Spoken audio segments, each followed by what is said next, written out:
If grow lights are not in the budget, or you simply just don't feel like setting them up yet, your answer may be starting seedlings on the windowsill. So today's video, I'm going to go through the ins and outs as to what seeds you can start on a windowsill, which ones don't do as great, and different techniques you can use to try to amplify the results or get better results without the presence of a grow light. So let's get into it. Number one thing you need to look at is your temperatures. So some windows are cold and other windows can be incredibly hot. I will say they're not all built the same. My house, every window is a little bit different. And so because of that, you do need to take that into consideration. Now, a hot window is a little easier to overcome because we simply just back the plant up. But if it's a cooler window, then we are kind of limited to what we can grow. Not horribly limited, but we just have to take that into consideration. So for example, if you have a cooler windowsill, you may want to consider growing more kales or lettuce or different types of herbs over a tomato or a pepper. Now, while you can grow tomatoes and peppers on a windowsill that's cold, you do need to keep in mind it's going to take longer for that plant to germinate and your germination rates are going to be lower. So you may need to plant more seeds to overcome the loss that may be incurred. One way you can counteract a cold windowsill is actually with a heat mat, and you can get pretty narrow heat mats, if you will. What I would personally use is a kombucha heat mat. These are it's literally for fermenting kombucha. They're very narrow and thin, and they would fit on a windowsill very nicely. That's one way you can overcome this and still grow some of these more exotic plants, if you will. We'll get into watering on a cold windowsill because there is techniques you can use to try to mitigate that loss as much as possible, but it'll never be perfect, unfortunately. The other thing we tend to see around windows is vents or grates that are blowing air. So this won't be an issue if it's not directly blowing on the plant and it's not too far one way or the other. The only time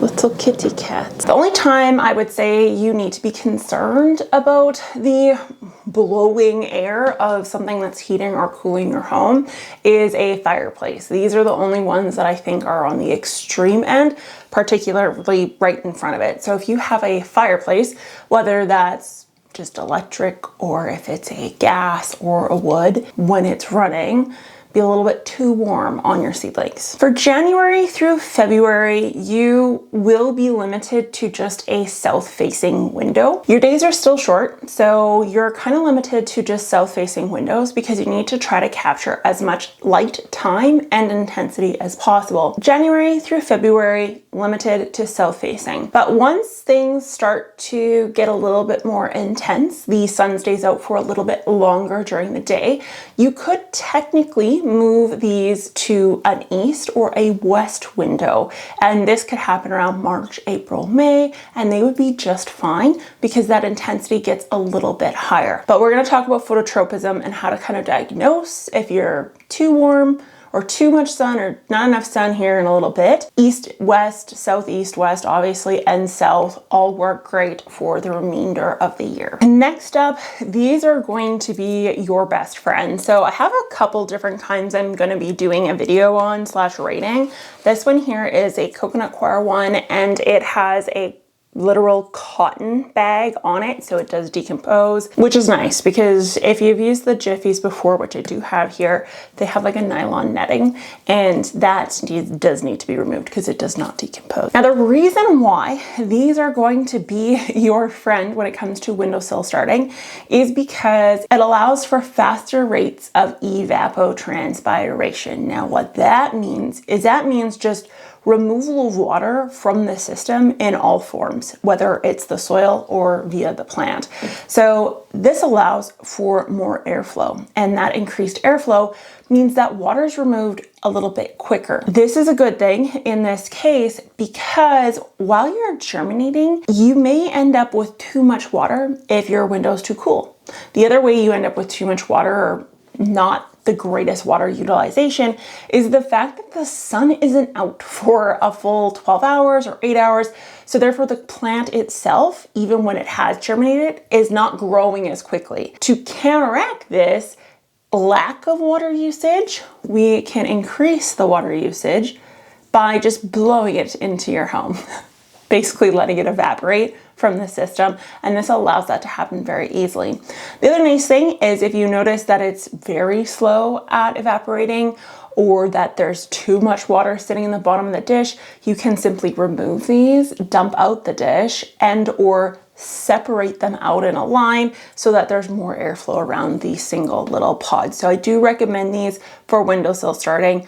I recommend these for anyone who's lazy and doesn't have a lot of time on their hands, just in general. You don't need the fancy trays and the soil blockers and all this crazy stuff. These, you guys, I used these pods for majority of my growing life. I would still be using these pods if I wasn't doing YouTube videos. The only reason I use anything else is because I want you guys to see different forms of this, as well as I need to stay relevant. And if I was using this, I wouldn't be relevant to the influencer world. So that's why I don't use them, but I do love these very, very much. Okay, so before we get into the plant choices, the next thing we need to look at is the rotation of the plant. And this will be necessary whether you're on a windowsill or if you're growing under lights, because plants tend to lean, and this leaning is called phototropism. So essentially what the plant does is it elongates cells on one side to help that plant lean towards the light.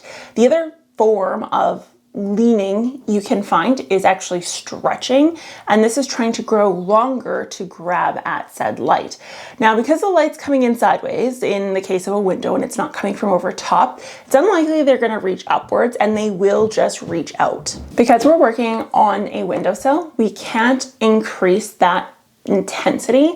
The only way to increase that intensity is to put it in the right window sidewise, so south facing, for example. But say you are south facing, say you're literally having it at the max you can get it to, and there's no other light you can achieve, things are gonna lean. So what you want to do is you want to rotate the plant. Now you can wait until it leans a little bit before actually rotating it, or you just rotate it every day, every second day, and this will ensure that the plant is growing straight up and down. Now it's going to reach a little bit off to the side regardless, and this will cause the plant to become a little bit leggier, and there's not much we can do about that. But the choice in plants you make actually can make the difference in ensuring that everything goes well. Plants you can go with, I've made a list, can include pepper, tomato, basils, eggplants, marigolds, cosmos, cucumbers, squash, kales, lettuce. These all will do just fine. The reason for that is because leaf lettuce obviously is just leaf lettuce. It can be a little bit leggier, if you will, and still be completely edible. But the other ones you'll notice are ones that usually have a singular stem. So while that list is not exhaustive, it is a list of plants that have a singular stem that can be buried deeper into the soil surface. And the reason for this is because undifferentiated stem cells will grow roots, and these roots will act as anchor points, and the plant in and of itself can be supported regardless of how long it ends up becoming. The only issue you may run into is longer spaces in between the inner nodes, which never is the greatest because it makes the plant a little bit flimsier when it comes to traffic, either via the wind, yourself, pets, you name it. So you may need to support these plants a little bit better once they're outdoors. That's just kind of something we have to go with when we're starting on a windowsill. Geek Crew, if you have other examples of plants that you've grown on windowsills with a singular stem that allows you to bury it deeper and still kind of gain that support, then pop them down below. Help out your fellow geeks, because